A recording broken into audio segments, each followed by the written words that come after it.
ওমানের কয়েকটি প্রদেশে বুধবার রাত থেকে ব্যাপক মাত্রার বৃষ্টিপাত হয়েছে। অশান্ত ছিল সমুদ্র উপকূলও। সব মিলিয়ে শীতের মধ্যে অপ্রত্যাশিত ঝড় ও বজ্রবৃষ্টির কারণে বাসিন্দাদের বেশ ভোগান্তি পোহাতে হয়। আবহাওয়া অফিসের পূর্বাভাস আমলে নিয়ে দেশটির একাধিক অঞ্চলের শিক্ষা প্রতিষ্ঠান বন্ধ ঘোষণা করা হয়।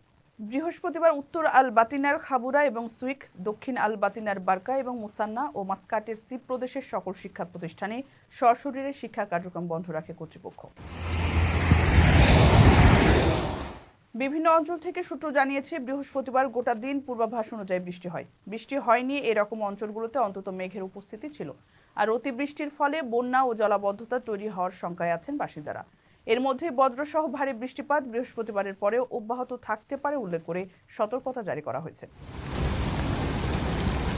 একই সাথে ঘন্টায় 28 থেকে 64 কিলোমিটার বেগে ঝোড়ো হাওয়া বয়ে যেতে পারে। সিভিল এভিয়েশন জানিয়েছে, বর্ষণ মুখর পরিবেশে কম দৃশ্যমানতার কারণে রাস্তায় চলাচলের ঝুঁকিও বেড়েছে। আবহাওয়া অফিসের বরাতে ওমানের স্থানীয় গণমাধ্যমে জানানো হয়, দক্ষিণ ও উত্তর আল বাতিনা এবং মাস্কাটে 15 থেকে 35 মিলিমিটার পর্যন্ত বৃষ্টিপাত হয়েছে। আক্রান্ত হয়েছে মুসান্দাম, আল শারকিয়া এবং আল দাখিলিয়ার কিছু অংশ। পরিস্থিতির উন্নতি না হওয়া পর্যন্ত প্রয়োজন ছাড়া জনসাধারণকে বাড়ির বাইরে বের না হওয়ার পরামর্শ দিয়েছে national multi Hazard early warning centre.